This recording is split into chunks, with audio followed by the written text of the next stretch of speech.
Tonight, only on Fox, some childhood memories are so vivid you remember them perfectly. But what if those memories are wrong? Hey observers, my name is James and, well, the Mandela effect, huh? I'm hoping that you've watched a few videos on the subject prior to finding this one. However, if you haven't and have no clue on what the Mandela effect actually is, then let me quickly explain. It originates from many people believing Nelson Mandela died in prison rather than dying back in 2013 as a free man. And to put the Mandela effect quite simply, it's where someone questions another person about their childhood nostalgia, then the first person questions against it, only to find out they have remembered it incorrectly. Are you confused yet? Hear me out. Do you remember that famous line from Star Wars?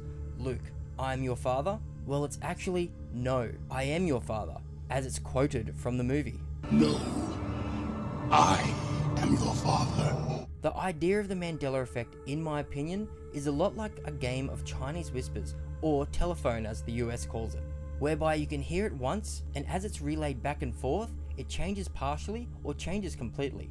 For example, if you see or hear the truth for what it actually is, then that's fine, you've now created a memory. However, over time you become subject to change of your memory slowly being distorted over internal and external influences and manipulation. What I mean by this is, say you watched the movie Star Wars back in the 80s and heard back then Darth Vader say, no, I am your father. But then after a week, friends, family, and TV alike started quoting the characters and talking about the movie. They say things like, can't believe Darth Vader was Luke's old man all along. Remember how he was like, yo Luke, I'm your dad. That was so unexpected. And then you think to yourself, did he actually say dad? I'm sure he said father. But at that point, you probably didn't even question the misplacement of the name Luke.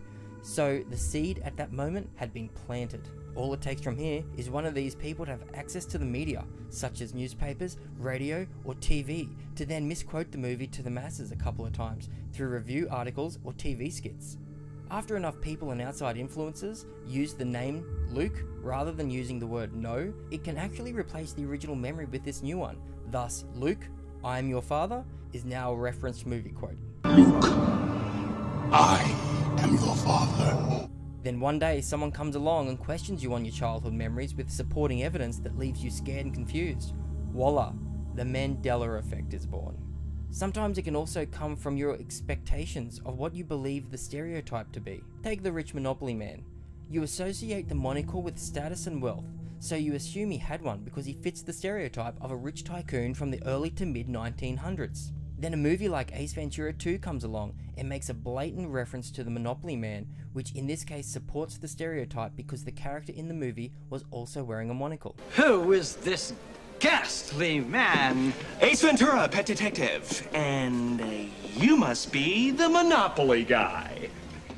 So this simple act alone has now grounded your belief that the Monopoly man had a monocle, because others also believe it, rather than just thinking the director added it to the actor's wardrobe for visual impact. It's just like Michael Bay adding his own spin on the newly updated live-action cartoon movies, such as Transformers and Ninja Turtles. In this case with Michael Bay, he just happened to be more obvious in the changes he made, and not as subtle or under the radar as the others. Take a coffee mug for example. Now picture that coffee mug in your head.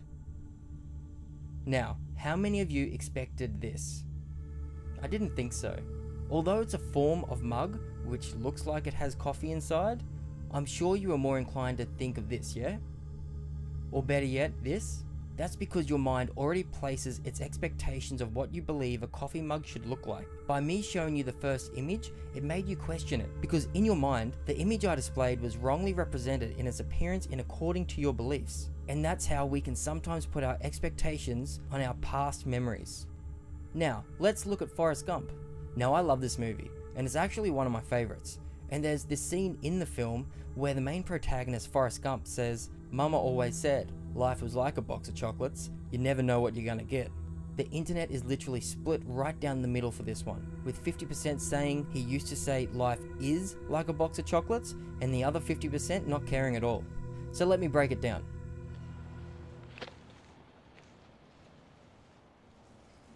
Do you want a chocolate?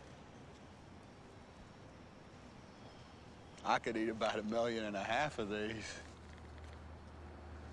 My mom always said life was like a box of chocolates.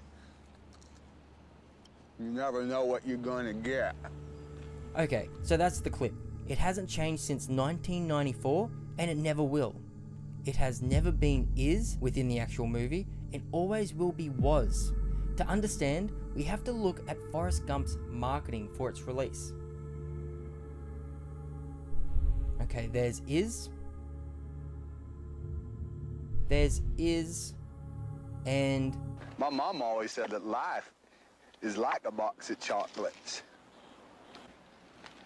You never know what you're gonna get. okay, so why did they quote the movie differently for its marketing? The phrase "when said" in Forrest Gump is stated in past tense because he was referring back to when it was said by his now deceased mother. She quoted it while on her deathbed.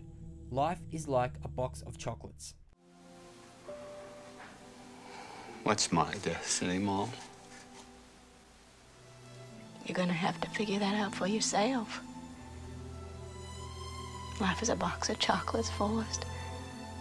You never know what you're gonna get.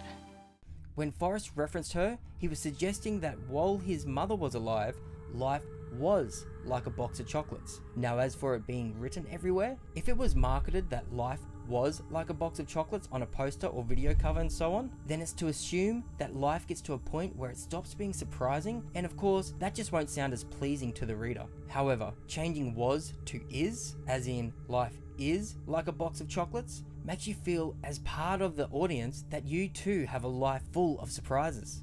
It can also sound like by saying was, that Forrest goes through some tough times, in which he does in the film, and perhaps that gave too much of the plot away, or you already feel sorry for him before you even watch the movie. However, to say his life was like a box of chocolates makes you think, if it was like a box of chocolates, what is it like now? A bag of snails? I've also seen movie trailers with clips shown that aren't even in the feature when it's released, and not once did I blame Mandela effect or bad memory. I just understood it as, they duped me into seeing this film.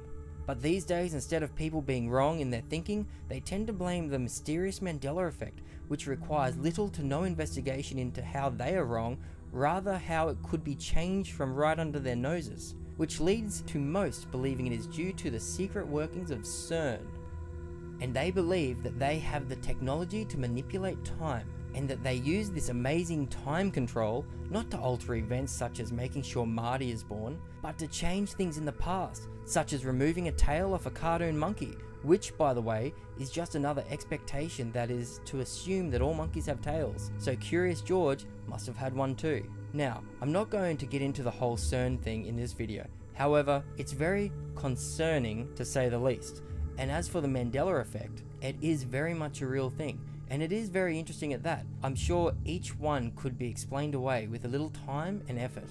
As for why people experience the Mandela effect is very much explainable, and is typically fabricated from either misinterpreted advertising, personal expectations of events and information, involuntarily merging past memories of either fact or fiction, accidentally distorting old memories, making false memories, or someone suggesting memories. Even police officers separate witnesses for questioning after an event, because when the witnesses collaborate their encounters with each other, it can more than often bend the truth of what really happened. It's very scary the way our thoughts can be so easily manipulated.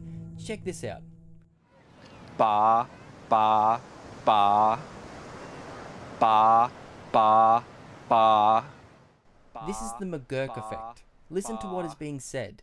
As you can tell, he's saying bar. Let's add video to the clip. Now listen. Ba. It's gone from bar to far. Ba, ba, ba.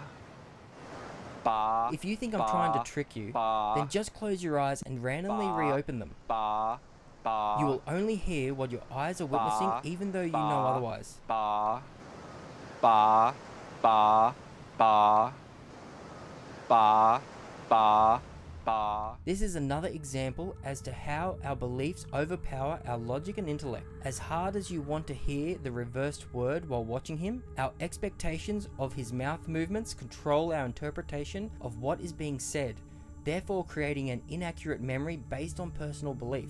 I feel the Mandela effect is like a dulled down version of deja vu, whereby instead of questioning the moment, you question the past, only the effects last a lot longer.